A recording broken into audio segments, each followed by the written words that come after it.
الحمد لله رب العالمين والصلاة والسلام على سيد المرسلين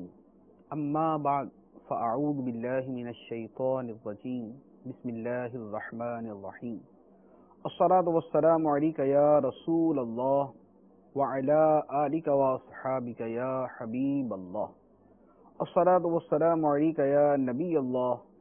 وعلى آلك وأصحابك يا نور الله۔ فیضان قرآن کے آج کے اس سلسلے میں سورۃ الاعراف کی آیت نمبر 26 سے قرآن پاک کا درس سنیں گے۔ اللہ عز و جل ارشاد فرماتا ہے، یا بنی آدم قد انزلنا علیکم لباسا یواری سوآتکم وریشا ولباس التقوی ذالک خیر ذالک من آیات اللہ لعلہم یذکرون۔ اے اولاد آدم، بے شک ہم نے تم پر ایک لباس وہ اتارا جو تمہاری شرم کی چیزوں کو چھپاتا ہے، اور ایک وہ جو آرائش ہو، اور تقوی کا لباس وہ بہت بہتر ہے۔ یہ اللہ کی نشانیوں میں سے ہے تاکہ لوگ نصیحت حاصل کریں۔ اس سے گزشتہ آیات میں اللہ تبارک و تعالی نے آدم علیہ السلام کے واقعہ کو بڑی تفصیل کے ساتھ بیان فرمایا تھا۔ اب یہاں سے اولاد آدم کا تذکرہ شروع ہوتا ہے۔ اللہ تبارک و تعالی نے یہاں متعدد مرتبہ یا بنی آدم، اے اولاد آدم کہہ کر انسانوں کو مخاطب کیا اور ان پر بہت سے اپنے احسانات گنوائے اور بہت سے احکامات انہیں عطا فرمائے۔ یہاں ارشاد فرمایا کہ اے اولاد آدم،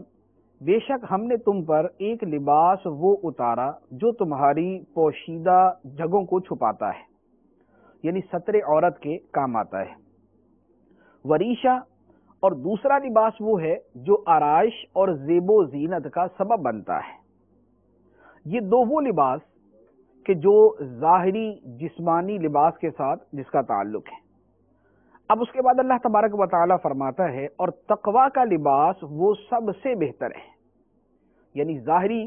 ستر عورت کے لیے کفایت کرنے والا لباس اور اس کے ساتھ زیب و زینت اور آرائش کا سبب بننے والا لباس یہ اختیار کیا جائے، اور اس کے ساتھ جو تقوی کا باطنی لباس ہے، جو روحانی لباس ہے، جو آدمی کے تقوی کو جو ہے وہ نمایاں کرتا ہے، وہ لباس اختیار کیا جائے۔ اور وہ تو تقوی کا لباس ہے وہ اللہ تبارک و تعالی کی فرما برداری، اطاعت اور اس کے احکامات پر عمل کرنے کا نام ہے۔ تو گویا ظاہری اور باطنی ان دونوں لباسوں کو جو ہے وہ اپنایا جائے اور ان دونوں لباسوں کے تقاضوں کو پورا کیا جائے۔ سرکار دو عالم صلی اللہ تعالی علیہ وآلہ وسلم کی لباس کے حوالے سے جو سنت مبارکہ ہے وہ یہ ہے کہ سرکار دو عالم صلی اللہ تعالی علیہ وآلہ وسلم کی بارگاہ میں جیسا لباس حاضر ہوتا اور جو آپ کو میسر ہوتا، سرکار صلی اللہ علیہ وآلہ وسلم اسی کو زیب تن فرما لیتے۔ اسی لیے سرکار دو عالم صلی اللہ علیہ وآلہ وسلم نے مختلف قسم کے لباس زیب تن فرمائے، مختلف کلرز کے لباس، مختلف رنگوں کے لباس جو ہے وہ سرکار صلی اللہ علیہ وآلہ وسلم نے پہنے۔ البتہ سفید رنگ کا لباس نبی پاک صلی اللہ تعالی علیہ وآلہ وسلم کو محبوب تھا اور آپ نے اس کا حکم بھی ارشاد فرمایا۔ چنانچہ حدیث مبارک ہے، ترمذی شریف میں ہے، سرکار دو عالم صلی اللہ علیہ وآلہ وسلم نے ارشاد فرمایا کہ سفید کپڑے پہنو کہ وہ زیادہ پاک اور ستھرے ہیں، اور انہی میں اپنے مردے کفناؤ، یعنی مردوں کو جو کفن دیا جائے وہ بھی سفید رنگ کا، اور جو زندہ لباس پہنے وہ بھی سفید رنگ کے لباس کو ترجیح دے کہ یہ لباس زیادہ پاک اور زیادہ ستھرا ہے۔ تو سرکار دو عالم صلی اللہ علیہ وآلہ وسلم نے اپنے عمل مبارک سے اور اپنی احادیث مبارکہ سے زندگی کے ہر شعبے کے بارے میں تعلیمات ارشاد فرمائی، حتیٰ کہ لباس تک کی سنتیں بھی آپ نے بیان فرمائی۔ اور پھر یہ جو لباس ہے اس کے بارے میں اللہ تبارک و تعالی فرماتا ہے، ذالک من آیات اللہ، یہ اللہ کی نشانیوں میں سے ہے۔ یعنی لباس جو ہے یہ کوئی معمولی چیز نہیں ہے، لباس آدمی کی زندگی کا حصہ ہے، اور بہت مرتبہ لباس آدمی کی شخصیت کا حصہ بنتا ہے۔ لباس کے ذریعے آدمی کی ایک پہچان ہوتی ہے، اس کی ججمنٹ کی جاتی ہے، اور لباس کے اوپر پورے جو ہے ایک پوری سائنس موجود ہے کہ لباس کے ذریعے آدمی کی پہچان کی جاتی ہے، لعلہم یذکرون، تاکہ لوگ نصیحت حاصل کریں۔ تو جو بھی اللہ تبارک و تعالیٰ کی نعمت ہے اس نعمت کو اپنا کر اس پر اللہ تعالیٰ کا شکر ادا کیا جائے۔ اس کے بعد اللہ تبارک و تعالیٰ ارشاد فرماتا ہے، یا بنی آدم لا یفتننکم الشیطان کما اخرج ابویکم من الجنت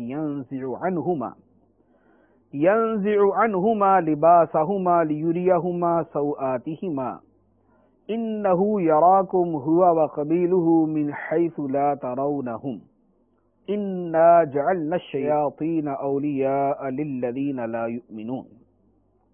اے آدم کی اولاد، تمہیں شیطان فتنے میں نہ ڈالے جیسے اس نے تمہارے ماں باپ کو جنت سے نکال دیا، ان دونوں سے ان کے لباس اتروا دیے تاکہ انہیں ان کی شرم کی چیزیں دکھائے۔ بے شک وہ شیطان خود اور اس کا قبیلہ تمہیں وہاں سے دیکھتے ہیں جہاں سے تم انہیں نہیں دیکھتے۔ بے شک ہم نے شیطانوں کو ایمان نہ لانے والوں کا دوست بنا دیا ہے۔ اس آیت مبارکہ میں کئی چیزیں اللہ تعالیٰ نے بیان فرمائی۔ پہلی بات ارشاد فرمائی کہ اے اولاد آدم، شیطان تمہیں فتنے میں نہ ڈال دے جیسے اس نے تمہارے ماں باپ کو جنت سے نکلوایا، جیسے وہ ان کے جنت سے نکلنے کا سبب بنا، تو اور ان کے ساتھ اس نے ان کو وسوسے ڈالے اور ان کے ساتھ اپنی دشمنی کا اظہار کیا، شیطان تمہارے ساتھ بھی اپنی دشمنی کا اظہار کرے گا، اپنی دشمنی ظاہر کرے گا، لیکن تم نے اس سے بچ کر رہنا ہے، وہ تمہیں فتنے میں نہ ڈال دے۔ اللہ تبارک و تعالیٰ کا کس قدر پیارا انداز بیان ہے کہ ہمارے باپ اور ہماری ماں حضرت آدم علیہ السلام اور حضرت حوا رضی اللہ تعالی عنہا کا حوالہ دے کر اور شیطان کا ان کے ساتھ سلوک بیان کر کے اللہ تبارک و تعالی نے ہمیں یہ بات سمجھائی اور بتا دیا کہ شیطان صرف تمہارا ہی دشمن نہیں بلکہ وہ پہلے دن سے حضرت آدم علیہ السلام کا بھی دشمن ہے جو تمہارے باپ ہیں، اور حضرت حوا رضی اللہ تعالی عنہا کا بھی دشمن ہے جو تمہاری والدہ ہے۔ پھر اس کے ساتھ فرمایا کہ شیطان نے ان کے ساتھ کیا کیا، يَنزِعُ عَنْهُمَا لِبَاسَهُمَا، ان کے لباس اتروا دیے، یعنی اس نے وہ حرکت کی، وہ وسوسہ ڈالا کہ جس کا انجام یہ ہوا کہ بالآخر آدم و حوا کا لباس اتر گیا۔ تو گویا پتا چلا کہ لباس کا اس انداز میں اترنا جو ہے یہ فطرت انسانی کی اصل نہیں۔ فطرت انسانی کی جو اصل ہے وہ اپنے آپ کو پردے میں رکھنا ہے، اپنے بدن کو چھپانا ہے، نہ کہ دوسروں پہ ظاہر کرنا ہے۔ لیکن شیطان نے اپنی دشمنی کا اظہار یہاں پر اس انداز میں کیا کہ وہ کام کیا کہ جس کی وجہ سے ان کے لباس اترے۔ پھر اللہ تعالیٰ نے اس کی دشمنی سے متنبہ کرتے ہوئے ارشاد فرمایا کہ اِنَّهُ يَرَاكُمْ هُوَ وَقَبِيلُهُ مِنْ حَيْثُ لَا تَرَوْنَهُمْ، کہ شیطان اور اس کا قبیلہ تمہیں وہاں سے دیکھتے ہیں جہاں سے تم انہیں نہیں دیکھتے۔ یعنی ہم تو شیطان کو نہیں دیکھتے، عام انسان جو ہے وہ شیطان کو نہیں دیکھ سکتا، لیکن شیطان اور اس کا قبیلہ انسانوں کو دیکھتا ہے جو انہیں وسوسے ڈالتا ہے۔ تو گویا یہ ہمارا وہ دشمن ہے کہ وہ دشمن تو ہمیں دیکھ رہا ہے لیکن ہم اس دشمن کو نہیں دیکھ رہے۔ اور یہ بات ہر آدمی سمجھتا ہے کہ اس دشمن کا مقابلہ کرنا جو دشمن ہمیں نظر آ رہا ہو اور جس کے وار ہم سمجھ رہے ہوں وہ آسان ہے، اور وہ دشمن کے جو ہمیں نظر نہیں آ رہا اور وہ ہمیں دیکھ رہا ہے، اس دشمن کا مقابلہ کرنا پہلے کی بنسبت مشکل ہے۔ اور شیطان وہی دشمن ہے، شیطان کا قبیلہ وہی دشمن ہے کہ جو ہمیں تو دیکھ رہے ہیں لیکن ہم ان کو نہیں دیکھ رہے۔ اس لیے شیطان سے ہوشیار رہنے کی حاجت یہ بہت ہی زیادہ ہے۔ اسی لیے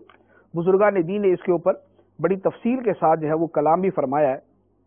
اور ایک بڑی پیاری بات بھی ارشاد فرمایا کہ ہم شیطان کو نہیں دیکھ رہے اور شیطان ہمیں دیکھ رہا ہے۔ شیطان خدا کو نہیں دیکھ رہا اور خدا شیطان کو دیکھ رہا ہے، تو ہم اس اللہ کی پناہ طلب کریں کہ جو شیطان کو دیکھ رہا ہے لیکن شیطان اسے نہیں دیکھ رہا، یعنی اعوذ باللہ من الشیطان الرجیم، یا اس طرح کی اور جو دعائیں ہیں، جو ادعیہ ہیں، جو اللہ تعالیٰ کی بارگاہ میں عرض کی جاتی ہیں کہ اے اللہ، شیطان ایک دشمن ہے جسے ہم دیکھ نہیں پا رہے، تو ہم تیری پناہ میں آتے ہیں کہ تو اس سے ہمیں محفوظ رکھ۔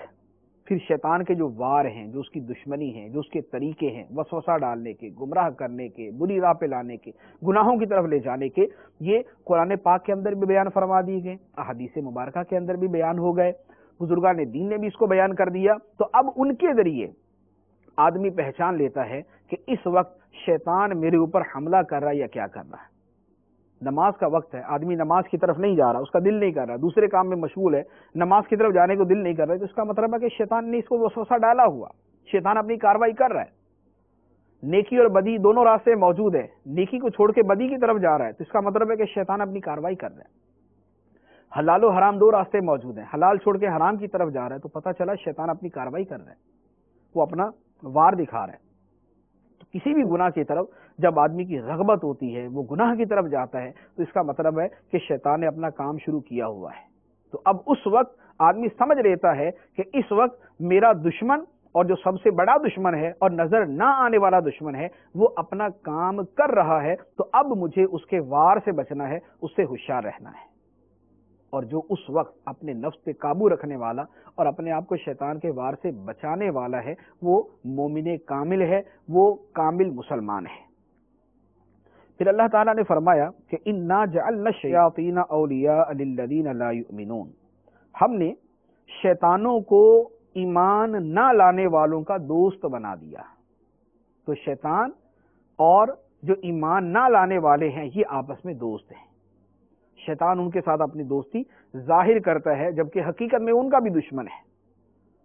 اور جو کافر ہیں وہ تو شیطان کے ظاہر کے اندر بھی دوست ہیں، باطن کے اندر بھی دوست ہیں۔ اس کے بعد اللہ تبارک و تعالی نے ارشاد فرمایا وَإِذَا فَعَلُوا فَاحِشَةً قَالُوا وَجَدْنَا عَلَيْهَا آبَاءَنَا وَاللَّهُ أَمَرَنَا بِهَا قُلْ إِنَّ اللَّهَ لَا يَأْمُرُ بِالْفَحْشَاءِ أَتَقُولُونَ عَلَى اللَّهِ مَا لَا تَعْلَمُونَ۔ اور جب کوئی بے حیائی کرتے ہیں تو کہتے ہیں کہ ہم نے اپنے باپ دادا کو اسی پر پایا تھا، اور اللہ نے بھی ہمیں اسی کا حکم دیا ہے۔ اے حبیب، تم فرماؤ، بے شک اللہ بے حیائی کا حکم نہیں دیتا۔ اے لوگو، کیا تم اللہ پر وہ بات کہتے ہو جس کی تمہیں خبر نہیں؟ اس آیت میں اللہ تبارک و تعالی نے کافروں کے ایک عذر کو بیان کیا جو وہ پیش کرتے ہیں۔ فرمایا کہ کافر بے حیائی کا کام کرتے ہیں۔ بے حیائی کے کام میں ان کا جو ہے وہ خانہ کعبہ کا ننگے ہو کر طواف کرنا، یہ اس کی جو شان نزول ہے یہ تو اسی کے اندر داخل ہے۔ اور اس کے علاوہ ان کا جو شرک، یہ بھی فاحشتن کے اطلاق میں مفسرین کرام نے بیان فرمایا، اور ان کے دیگر گناہ، خواہ وہ صغیرہ ہیں یا کبیرہ، تمام کے تمام جب وہ ان کا ارتکاب کرتے ہیں اور ان سے یہ کہا جائے بھی تم یہ کیوں کرتے ہو، شرک کر رہے تو کیوں کر رہے ہو، خانہ کعبہ کا یوں ننگے ہو کر طواف کرتے ہو تو کیوں کرتے ہو، تو اس کے جواب میں کہتے ہیں وجدنا علیہا آباءنا، ہم نے اپنے باپ دادا کو یہی کرتے پایا۔ یہ ایک عذر۔ اور دوسرا بیان کرتے ہیں کہ واللہ امرنا بہا، اور اللہ نے ہمیں اس کا حکم دیا ہے، یعنی معاذ اللہ شرک، اللہ تعالیٰ نے ہمیں شرک کرنے کا حکم دیا، خانہ کعبہ کا ننگے ہو کے طواف کرنا اللہ تعالیٰ نے ہمیں اس کا حکم دیا، بے حیائی کا کام اللہ تعالیٰ نے ہمیں اس کا حکم دیا۔ دو عذر بیان کیے۔ اللہ تبارک و تعالیٰ نے بڑی پیاری بات ارشاد فرمائی، فرمایا قل، اے محبوب تم انہیں جواب دو، ان اللہ لا یأمر بالفحشاء، بے شک اللہ تعالیٰ بے حیائی کا حکم نہیں دیتا۔ اللہ تعالیٰ بے حیائی کا حکم نہیں دیتا۔ اور اے کافرو، تم جو بات کہہ رہے ہو کہ ہم بے حیائی کرنے اور اللہ تعالیٰ نے حکم دیا، اتقولون علی اللہ ما لا تعلمون، کیا تم اللہ پر وہ بات کہتے ہو جو تم جانتے ہی نہیں؟ اللہ تعالیٰ نے کہاں فرمایا کہ بے حیائی کرو؟ تو اب اس میں اولین جو اس آیت کے مصداق ہیں وہ تو وہ کفار و مشرکین کے جن کے حوالے سے یہ کلام ہو رہا ہے، لیکن جو آیت مبارکہ کا عموم اور اطلاق ہے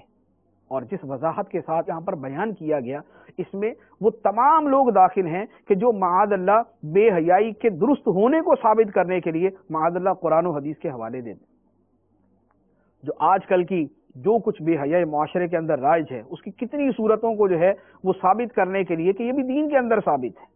گانے گائیں، شریعت نے کوئی منع نہیں کیا، باجے بجائیں، شریعت نے کوئی منع نہیں کیا، ڈانس کرے، شریعت نے کوئی منع نہیں کیا۔ یعنی معاذ اللہ یہ آزار پیش کرنے والے گویا اپنی طرف سے یہ کہتے ہیں کہ ہمیں تو اللہ تعالیٰ نے اس کا حکم دیا، یعنی اللہ تعالیٰ کی طرف سے اجازت ہے ہمیں۔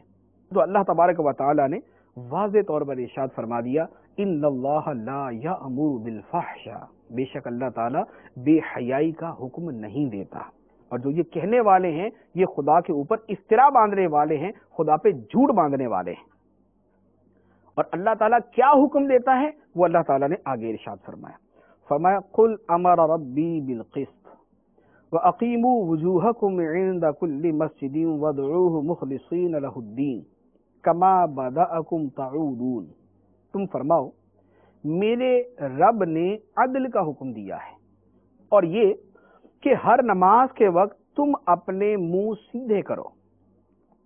اور عبادت کو اللہ کے لیے خالص کر کے اس کی بندگی کرو۔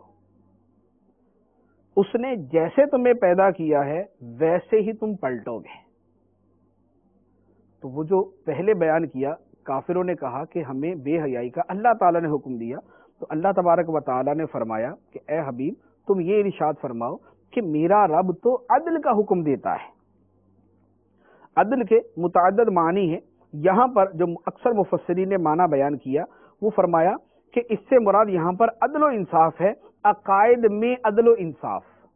جو صحیح عقیدہ ہے وہ اختیار کیا جائے، اور صحیح اعتقاد سے جو افراط ہے یا تفریط ہے ان دونوں سے بچا جائے۔ عبادات کے اندر عدل کیا جائے، موافق شریعت کی جائے، جس قدر شریعت نے حکم دیا ہے اتنی کی جائے، جس قدر شریعت نے اجازت دی ہے اتنی کی جائے۔ معاملات میں عدل کیا جائے، بادشاہ عدل کرے، فقیر انصاف کرے، اپنی اولاد کے ساتھ انصاف کا معاملہ کیا جائے، رشتہ داروں کے ساتھ، اپنے نفس کے معاملے میں انصاف کا جو ہے وہ طریقہ اختیار کیا جائے، تو اللہ تعالیٰ تو اس کا حکم دیتا ہے، بے حیائی کا حکم نہیں دیتا۔ اور دوسری بات ارشاد فرمائی اور تم اپنے منہ سیدھے کرو نماز کے وقت۔ امام مجاہد نے اس کا معنی ایک تو یہ بیان فرمایا کہ نماز کے وقت اپنے چہرے خانہ کعبہ کی طرف سیدھے کرو، ایک تو یہ معنی، اور دوسرا معنی یہ بھی بیان کیا گیا کہ اپنے سجدے خالص اللہ کے لیے کرو۔ یہ تقابل چل رہا ہے اس بے حیائی والے حکم کا کہ اللہ تعالیٰ بے حیائی کا حکم نہیں دیتا، اللہ کے احکام تو یہ مسجدوں کے، نمازوں کے، عبادت کے، اخلاص کے، اللہ تعالیٰ کی طرف جھکنے کے، اللہ تعالیٰ کی بارگاہ میں حاضر ہونے کے، اللہ تعالیٰ کا حکم تو یہ ہے۔ اور وہ بھی پھر کیسے؟ مخلصین لہ الدین، اللہ کے لیے دین کو خالص کرتے ہوئے، اولاً تو شرک سے بچتے ہوئے کہ عبادت اور شان معبودیت کو اللہ تعالیٰ کے لیے خاص کر دیا جائے کہ معبود اللہ تعالیٰ ہی کی ذات ہے، اور دوسرا جو اخلاص ہے کہ اللہ تعالیٰ کی رضا کے حصول کے لیے عبادت کی جائے، اس میں کوئی دوسرا مقصد نہ ہو، مخلوق میں واہ واہ کے لیے، مخلوق میں عزت حاصل کرنے کے لیے، لوگوں کی نظر میں اچھا ہونے کے لیے ان فاسد نیتوں کے ساتھ عبادت نہ ہو، بلکہ اللہ تعالیٰ کی خالصتاً رضا کی نیت سے عبادت کی جائے۔ اخلاص کی جو ہے وہ تاکید کے اوپر حاصل کرنے اور اس کی جو اہمیت کے اوپر، اور اخلاص کا جو برخلاف ہے یعنی ریاکاری، اس کی مذمت کے اوپر کثیر احادیث مبارکہ ہیں جو ہم سنتے رہتے ہیں کہ اعمال کا دار و مدار نیتوں پر ہے۔ اگر نیت اللہ کے لیے ہے تو اس کا ثواب ملے گا، اور اگر نیت اللہ کے لیے نہیں ہے بلکہ کسی اور کے لیے ہے تو پھر اللہ تعالیٰ کی بارگاہ سے اس کا ثواب نہیں ملے گا۔ اسی آیت میں پھر ارشاد فرمایا کما بدأکم تعودون، اس نے جیسے تمہیں پیدا کیا ہے ویسے ہی تم پلٹو گے۔ اس آیت کے دو معنی بیان کیے گئے۔ ایک معنی تو یہ بیان کیا گیا کہ اللہ تعالیٰ نے ابتدا ہی سے بنی آدم میں سے بعض کو مومن اور بعض کو کافر پیدا فرمایا، پھر قیامت کے دن اللہ تعالیٰ انہیں ویسے ہی لوٹائے گا جیسے ابتدا میں پیدا فرمایا تھا، مومن مومن بن کر اور کافر کافر بن کر۔ یعنی کسی کا جو شروع کا زمانہ ہے وہ حالت اسلام کا تھا اور بعد میں وہ کافر ہو گیا، یا شروع کا زمانہ حالت کفر کا تھا بعد میں مسلمان ہو گیا، تو وہ جو تقدیر الہی میں اور علم الہی میں ہے وہ یہ تھا کہ وہ بطور مومن ہی کے پیدا ہوا اور اسی کے طور پہ وہ قیامت کے دن اٹھایا جائے گا، اور جو اللہ تعالیٰ کے علم کے اندر کافر تھا وہ بطور کافر ہی کے پیدا ہوا اور اب وہ کافر کے طور پر ہی اٹھایا جائے گا۔ تو اس میں تھوڑا سا عقیدے کے اعتبار سے باریکی ہے اور اس میں ایک دقیق بحث ہے، اس سے جو ہے وہ قطع نظر کرتے ہوئے کلام کرتا ہوں کہ ایک وہ اپنی جگہ کہ اللہ تعالیٰ نے ہر ایک کو فطرت پر پیدا کیا، وہ حق قبول کرتا ہے، اس کے اندر حق قبول کرنے کی صلاحیت موجود ہے، پھر وہ آگے بڑا ہو کر اپنی حرکتوں کی وجہ سے اپنے اعمال کی وجہ سے ان کو ضائع کر دیتا ہے، اس فطرت کو ضائع کرتا ہے اور اپنے اندر حق قبول کرنے کی استعداد کو ختم کر دیتا ہے، مٹا دیتا ہے، وہ اس کا ایک اپنا میٹر ہے۔ لیکن وہ جو ایک علم الہی کے ساتھ معاملہ چلتا آ رہا ہے وہ اس والے مفہوم سے جدا گانا ہو کر ہے۔ تو ایک مفہوم تو اس آیت مبارکہ کا یہ بیان کیا گیا۔ دوسرا مفہوم یہ بیان فرمایا کہ جس طرح انسان ماں کے پیٹ سے پیدا ہوتا ہے، قیامت کے دن جب وہ قبر سے اٹھایا جائے گا تو وہ اسی حالت میں اٹھایا جائے گا، یعنی جیسے انسان پیدا ہوتے وقت ننگے پاؤں ننگے بدن بغیر ختنہ کے ہوتا ہے، قیامت کے دن اللہ کی بارگاہ میں جب حاضری ہوگی تو اسی حالت میں ہوگی۔ چنانچہ بخاری شریف کی حدیث مبارک ہے، سرکار دو عالم صلی اللہ علیہ وآلہ وسلم نے ارشاد فرمایا کہ تم قیامت میں ننگے پاؤں ننگے بدن اور ختنہ کے بغیر اٹھائے جاؤ گے، یعنی جو عام مخلوق ہے وہ اس حالت کے اندر اللہ تعالیٰ کی بارگاہ میں پیش ہوگی۔ اس کے بعد ارشاد فرمایا فریقاً ہدا و فریقاً حق علیہم الضلالہ انہم اتخذوا الشیاطین اولیاء من دون اللہ ویحسبون انہم مہتدون۔ ایک گروہ کو ہدایت دی اور ایک فرقے پر گمراہی ثابت ہو گئی، انہوں نے اللہ کو چھوڑ کر شیطانوں کو دوست بنا لیا ہے اور سمجھتے یہ ہیں کہ یہ ہدایت یافتہ ہے۔ یعنی آیت میں فرمایا کہ تمام لوگ ایمان نہیں لائیں گے، کچھ ایسے ہیں جنہیں اللہ تعالیٰ نے ایمان و معرفت عطا فرمائی ہے اور انہیں طاعت و عبادت کی توفیق دی، اور اس کے مقابلے میں کچھ لوگ وہ ہیں جو گمراہ ہوئے اور یہ کفار ہیں اور انہوں نے اللہ کو چھوڑ کر شیطانوں کو اپنا دوست بنا لیا۔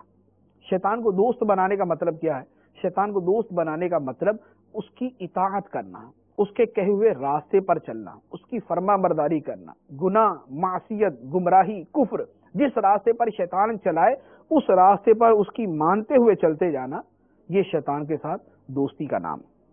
اور یہاں پر آیت کے اندر ایک بڑی پیاری بات ارشاد فرمائی جس سے ہر آدمی کو اپنے حوالے سے غور کرنا چاہیے اور سمجھنا چاہیے۔ فرمایا کہ وَيَحْسَبُونَ أَنَّهُمْ مُهْتَدُونَ، بہت سے لوگ وہ ہیں کہ جو گمراہ ہوتے ہیں اور اس کے باوجود سمجھتے ہیں کہ وہ ہدایت یافتہ ہے۔ ایک آدمی گمراہ ہے اور وہ سمجھتا ہے کہ وہ گمراہ ہے تو اس کے تو چانسز ہوتے ہیں کہ وہ صحیح راہ کی طرف آ جائے، لیکن جو گمراہ ہو کر اپنے آپ کو صحیح سمجھے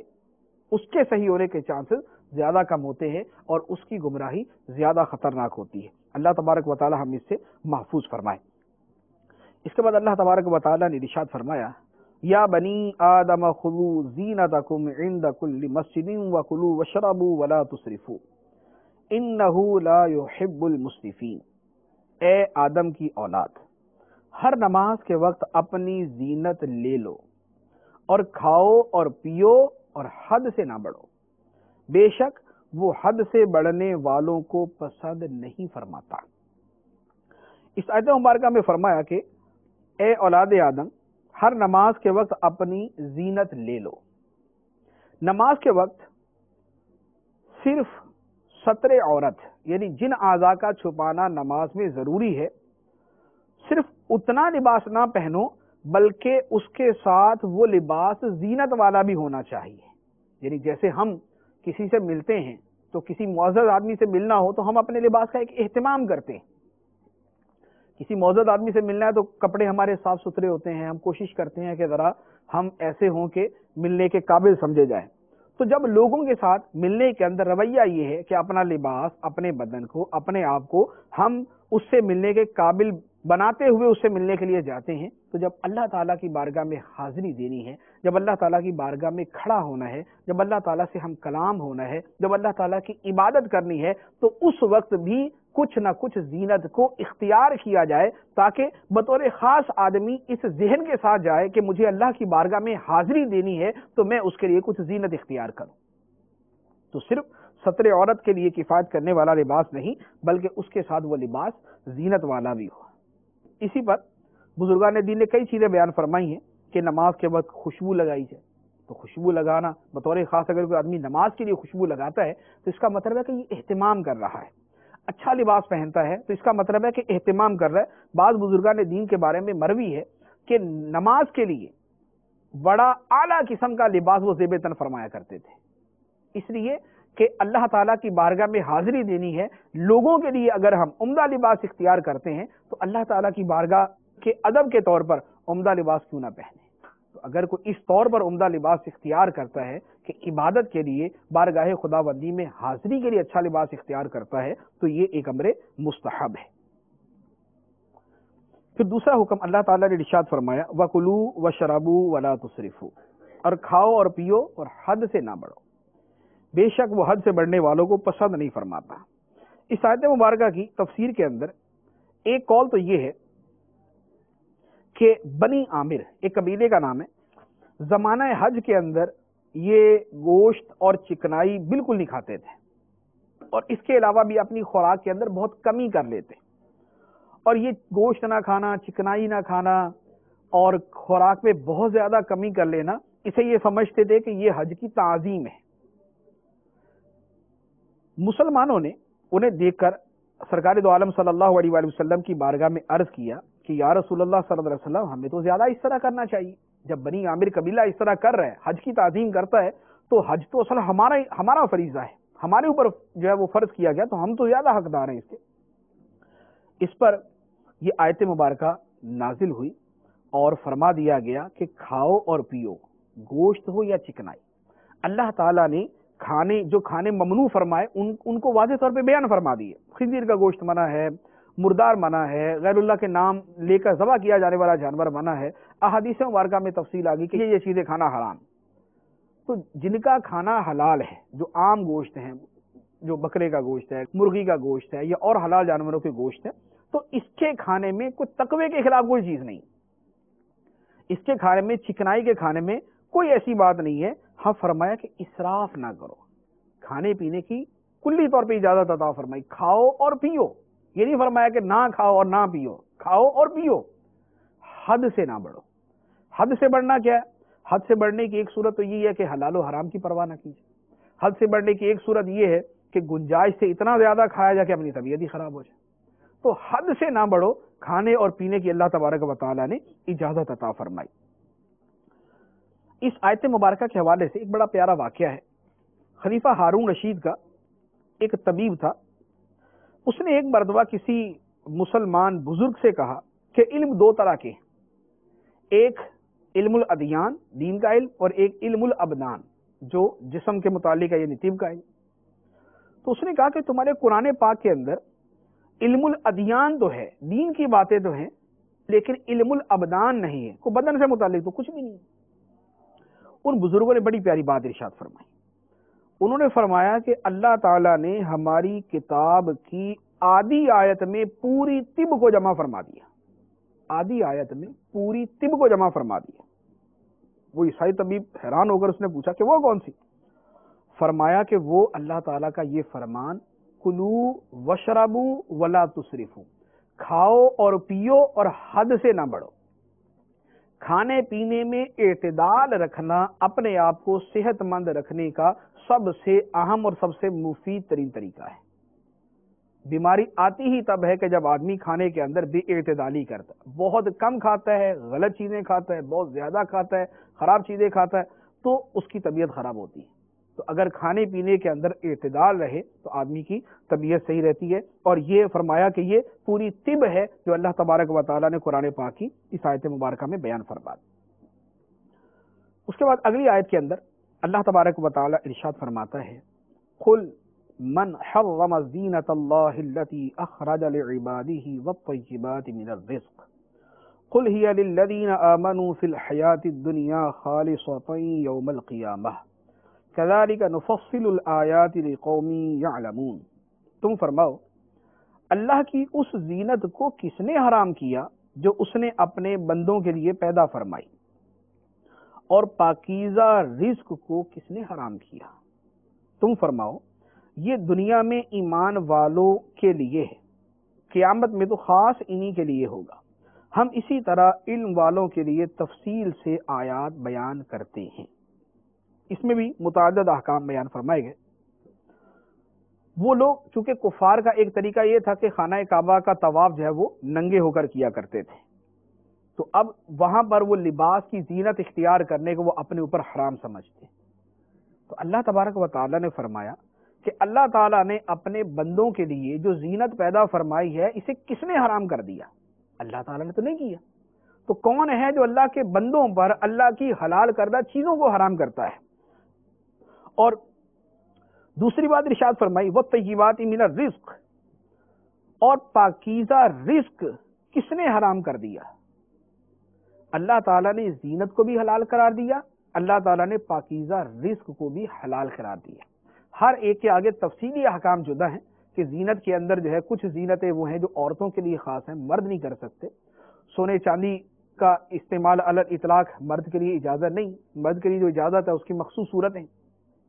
ریشم کا لباس مرد کے لیے جائز نہیں۔ تو یہ چند صورتیں ہیں جس کو خود شریعت نے بیان فرما دیا، لیکن عمومی طور پر اللہ تعالیٰ نے پاکیزہ رزق اور زینت یہ لوگوں کے لیے اللہ تعالیٰ نے حلال فرمائی، اپنے بندوں کے لیے پیدا فرمائی۔ تو اب یہاں پر پاکیزہ رزق کو اللہ تعالیٰ نے حلال قرار دیا۔ اب یہاں پر چند طرح کے لوگ ہیں جن کے لیے تنبیہ اس آیت مبارکہ میں موجود ہے کہ اللہ تعالیٰ نے جس چیز کو حرام فرمایا اس کے اوپر اس کی واضح نص جو ہے وہ بیان فرما دی، خواہ وہ قرآن پاک میں ہے یا وہ احادیث مبارکہ میں ہے یا ان سے استنباط کردہ جو اصول ہے ان کی روشنی میں اس کا پتہ چلتا ہے۔ اس کے علاوہ جو چیزیں جنہیں اللہ تعالیٰ نے حرام قرار نہیں دیا بلکہ ان کو حلال فرمایا ہے، ان کے بارے میں بہت سے لوگ وہ ہیں جو اپنے آپ کو بچاتے ہیں، لیکن اس بچانے میں بعض صورتیں تو یہ ہوتی ہیں کہ وہ چیز تقوی میں اور ورع کے اندر آ جاتی ہے کہ آدمی اس سے بچے۔ جیسے لذیذ چیزیں، لذات سے اگر آدمی اپنے آپ کو بچاتا ہے تو تقوی ورع کے اندر آ جائے گا، لیکن اس کے ساتھ چند احتیاطیں نہایت ہی ضروری ہیں، کیونکہ ورع و تقوی کا یہ درجہ اپنے آپ کو لذائذ سے لذات سے بچانا یہ درجہ مستحب ہے، لیکن ایسا نہ ہو کہ درجہ مستحب کو حاصل کرتے ہوئے آدمی حرام کے اندر جا پڑے۔ اس طرح کے تین طرح کے جو ہے وہ لوگ ہیں جن کے بارے میں فتاوی رضویہ شریف میں اعلیٰ حضرت الرحمٰ نے مختلف مقامات پر ان کے بارے میں بیان فرمایا۔ پہلے نمبر پر وہ لوگ جو اپنے زہد و تقوی کے گھمنڈ میں لوگوں کی حلال اشیاء میں بھی تحقیق کر کے ان کی دل آزاری کرتے ہیں، یہ سخت ناجائز اور سراسر تقوی کے خلاف ہے۔ یعنی کسی اچھے نیک مسلمان کے گھر پہ گئے اور وہاں پر اس نے کھانا پیش کیا اس کے کوئی ناجائز ہونے کے بارے میں کوئی ایسی امر خارج کوئی ہے نہیں کہ جس کے بنا پہ کوئی تفتیش کی حاجت ہو، تو بلا وجہ اس سے پوچھنا شروع کر دینا کہ حلال ہی ہے نا، کوئی اس میں کوئی ناجائز والی تو کوئی مسئلہ تو نہیں ہے، تو یہ جو اس کے ساتھ اس طرح کی بات کرنا ہے یہ اس کی دل آزاری ہے، اس کو ایذا پہنچانا ہے۔ اب ایسی تفتیش کہ یہ تو اپنے تقوی اور ورع کے اندر پتہ نہیں کہاں جا کے کر رہا ہے، لیکن اس کی دل آزاری صراحتاً اس کے اندر پائی جاتی ہے، تو یہ صورت حرام کی ہے۔ ایسے تقوی اور ایسے ورع کی شریعت کے اندر کوئی اجازت نہیں دی گئی۔ اپنے گھر کے اندر آدمی ہر معاملے کے اندر جو ہے وہ ہزار قسم کی تحقیق کر سکتا ہے، لیکن دوسرے کے ہاں جا کر اس طرح کی جو ہے وہ تحقیق اور اس طرح کی تفتیش کا شروع کر دینا کہ جس کے جہاں پر ممانعت کی کوئی شبہ کی وجہ نہ پائی جاتی ہو وہاں پر اس طرح کا کام شروع کر دینا، یہ خود خلاف تقوی حرام اور ناجائز ہے۔ تو اعلیٰ حضرت الرحمٰ نے اس پر بڑی تفصیل کے ساتھ فتاوی رضویہ شریف کے اندر بیان فرمایا۔ اس کے ساتھ دوسرے نمبر پر وہ لوگ کہ جو اپنے نفس پر سختی کرنے کی خاطر لذیذ غذاؤں کو ترک کرتے ہیں، یعنی ہم لذیذ غذائیں نہیں کھائیں گے کیونکہ لذیذ غذائیں کھانے سے جو ہے وہ نفس کی خواہشات پوری ہوتی ہیں تو حرام کی طرف لے کے جاتا ہے، تو اپنے آپ کو جو ہے وہ لذیذ چیزوں سے بچانے والے، یعنی یہ لوگ بذات خود اچھے ہیں کہ اپنے آپ کو لذات سے بچاتے ہیں۔ لیکن دوسرا شخص اگر ان غذاؤں کو استعمال کرتا ہے تو اسے نہایت نفرت و حقارت کی نگاہ سے دیکھتے ہیں، یہ بھی سراسر حرام، جیسے مثال کے طور پہ یہ روسٹ ہے، بروسٹ ہیں یا اور لذیذ کھانے ہیں، یہ کھانے جو ہیں یہ اللہ تعالیٰ نے حلال کیے ہیں، لیکن ایک آدمی اس لیے نہیں کھاتا کہ یہ لذات ہیں تو ان سے جو ہے میں اپنے آپ کو بچاتا ہوں تاکہ جو ہے اللہ تعالیٰ کی بارگاہ میں میرا مرتبہ بڑھ جائے، تو یہ اس کا اتنا عمل درست ہے۔ وہ ساری زندگی نہ کھائے حلال سمجھنے کے باوجود، ساری زندگی نہ کھائے، کوئی مسئلہ نہیں، لیکن دوسرا آدمی جو بروسٹ کھا رہا ہے، جو مرغی کھا رہا ہے، جو اور لذیذ قسم کا کوئی کھانا کھا رہا ہے، اب یہ اس کو حقارت کی نظر سے دیکھتا ہے، یہ اس کو تحقیر کی نظر سے دیکھتا ہے، تو اب اس کا یہ فعل حرام، یہ اس کا اسے حقیر سمجھنا، یہ اس کے نفرت کی نگاہ سے دیکھنا، یہ حرام ہے۔ تو لہٰذا اس طرح کے معاملات کے اندر آدمی اپنی ذات پر تو یہ سختیاں کر سکتا ہے اور اپنے آپ کو جو ہے اس طرح کے معاملات کے اندر تقوی کا جو ہے وہ عادی بنائے یا اپنے آپ کو مجبور کرے، لیکن دوسرے کو اس وجہ سے حقیر سمجھنا جو ہے یہ حرام، کہ یہ تکبر کے زمرے میں آتا ہے اور تکبر حرام۔ اعلیٰ حضرت علیہ رحمہ نے ایک چیز کے بارے میں بڑی پیاری بات ارشاد فرمایا کہ بچنا چاہے تو بہتر و افضل، یعنی وہ چیز کہ جس میں معمولی سا شبہ ہے، بچنا چاہے تو بہتر و افضل اور نہایت محمود عمل، مگر اس کے ورا کا حکم صرف اسی کے نفس پر ہے، نہ کہ اس کے سبب اصل شے کو ممنوع کہنے لگے یا جو مسلمانوں سے استعمال کرتے ہوں ان پر تان و اعتراض کرے، انہیں اپنی نظر میں حقیر سمجھے۔ اس سے تو اس ورا کا ترک 1000 درجہ بہتر تھا کہ شرع پر افتراء اور مسلمانوں کی تشنیع و تحقیر سے تو محفوظ رہتا۔ یعنی اس سے اچھا تو یہ تھا کہ ایسا تقوی ہی نہ کرتا کہ جس تقوی کی وجہ سے خود یہ متکبر بن گیا اور دوسرے لوگوں کو حقیر سمجھنا شروع کر دیا، تو ایسا تقوی سے اس کا ترک بہتر ہے۔ تو لہذا جو اس طرح کا تقوی اختیار کرے اس پہ فرض ہے کہ اپنے آپ کو اس صورت سے ضرور بچائے کہ دوسروں کو اس جائز کام کی وجہ سے حقیر ہرگز نہ سمجھے۔ یہ دو صورتیں کہ جو اللہ تعالیٰ نے پاکیزہ رزق حلال کیا ہے اس کے حوالے سے۔ تیسری بات جو اللہ تعالیٰ نے رزق حلال فرمایا ہے اس کو کس نے حرام کر دیا، اس حوالے سے تیسری بات وہ لوگ کہ جو بزرگان دین کے ساتھ نسبت رکھنے والی چیزوں کو ایصال ثواب کی صورت ہے یا کوئی دوسری صورت اسے ناجائز، گناہ، حرام، بدعت اور نہ جانے کیا کیا کہتے ہیں۔ خواجہ غریب نواز رحمۃ اللہ علیہ کی چھٹی شریف ہے، سرکار غوث پاک رضی اللہ تعالیٰ عنہ کی 11ویں شریف ہے اور بزرگان دین کا ایصال ثواب ہے، تو اب ان کے نام جو چیز منسوب کی جاتی ہے، جو ان کے ایصال ثواب کے لیے اشیاء تیار کی جاتی ہیں، ان کو معاذ اللہ حرام کہنا یہ بھی اسی کے زمرے میں آتا ہے کہ جن سے یہ کہا جائے کہ کس نے حرام کر دیا ان چیزوں کو، اس زینت کو جو اللہ نے اپنے بندوں کے لیے نکالی ہے، اور پاکیزہ رزق کس نے حرام کر دیا؟ اللہ تعالیٰ نے تو اس رزق کو پاکیزہ کیا ہے، اپنے بندوں کے لیے نکالا ہے، تو کون ہے جو اس کو حرام قرار دے رہا ہے؟ تو ان چیزوں کے بارے میں اللہ تبارک و تعالیٰ نے واضح طور پر ارشاد فرما دیا، قل ہی للذین آمنوا فی الحیات الدنیا، تم فرماؤ کہ دنیا کی زندگی میں یہ ایمان والوں کے لیے ہیں، یعنی ایمان والوں کے لیے دنیاوی زندگی میں یہ حلال ہیں پاکیزہ رزق اور زینتیں، خالصۃ یوم القیامہ، اور قیامت کے دن تو خالص مسلمانوں کے لیے ہوں گی۔ قیامت کے اندر یہ نعمتیں صرف مسلمانوں کو ملیں گی۔ دنیا کے اندر تو اللہ تعالیٰ نعمتیں مسلمانوں کو بھی دیتا ہے، کافروں کو بھی دیتا ہے، لیکن قیامت کے دن یہ نعمتیں خالص مسلمانوں کے لیے ہوں گی۔ اور ارشاد فرمایا کذالک نفصل الآیات لقوم یعلمون، اسی طرح ہم علم والوں کے لیے تفصیل سے آیات بیان کرتے ہیں۔ اللہ تبارک و تعالی ہمیں ان احکام کو سمجھنے، قرآن پاک سمجھنے اور اس پر عمل کرنے کی توفیق عطا فرمائے، آمین بجاہ النبی الامین صلی اللہ تعالی علیہ وسلم۔